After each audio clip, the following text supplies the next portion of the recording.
Now,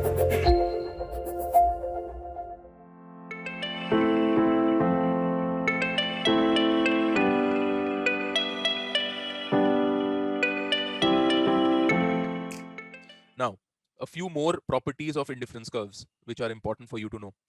So, number one is how to find out the slope of an indifference curve. So, an indifference curve is something like this. Slope of an indifference curve, that is what we need to find out. Now, in the xy space, the slope of an indifference curve can be given by calculus dy by dx. Now, how to find out my dy by dx? For a utility function, which looks like this, if I fix my utility to a particular level u bar and I differentiate this throughout, so this will be 0 is equal to del u del x dx plus del u del y partial derivative dy.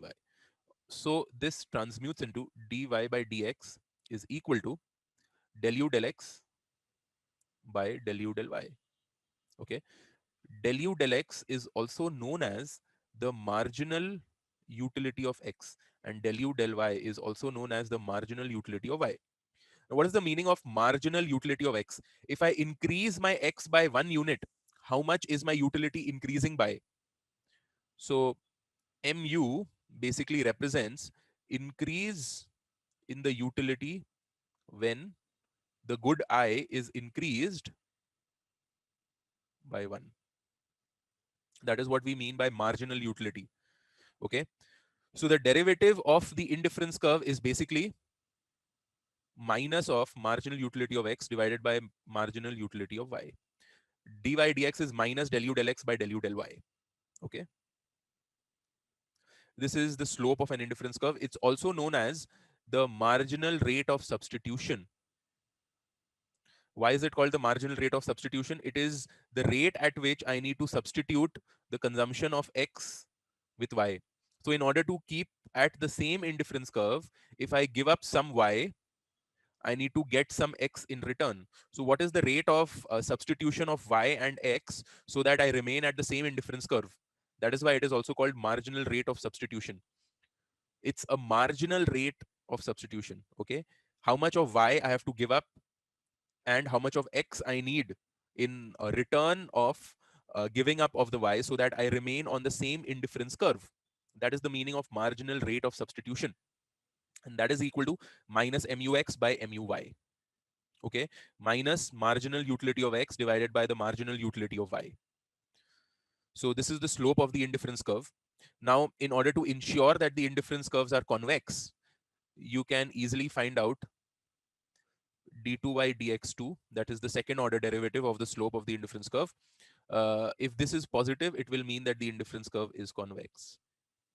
We will learn about convexity, concavity, quasi-convexity, quasi-concavity in detail when we do the convex and the concave part in the functions class of mathematics.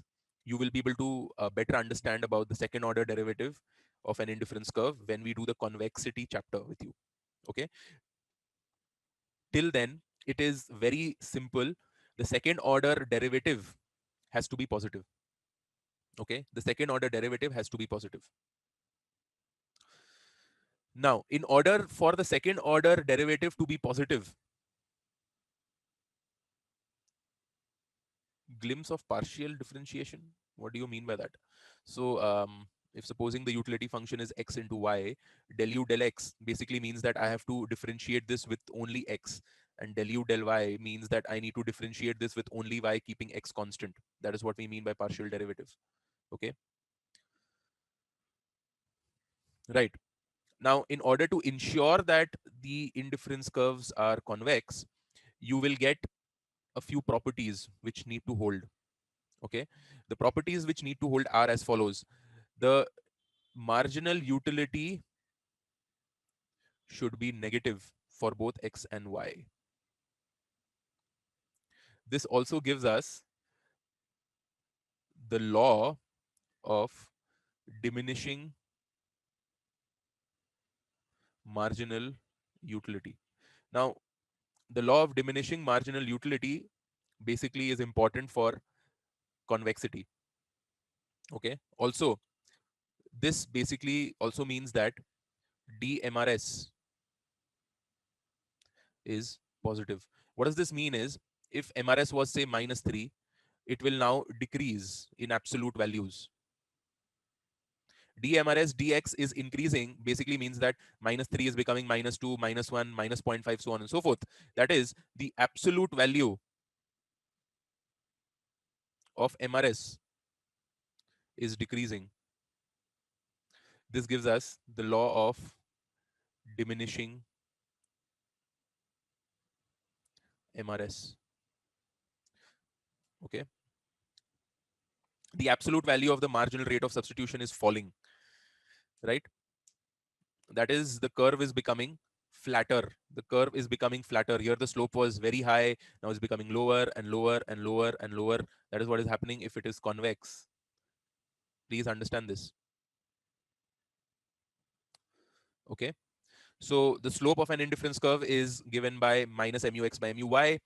Uh, the second order derivative has to be positive when it comes to a convex indifference curve, which basically implies that the law of marginal utility, diminishing marginal utility should hold, and the law of diminishing MRS should also hold. Okay, these are a few properties. You can easily see this, and we have done this multiple times, and it's there in most of the books, in all of the books, which actually teaches you indifference curve and the basics. You don't have to know anything else. Nothing much to explain here.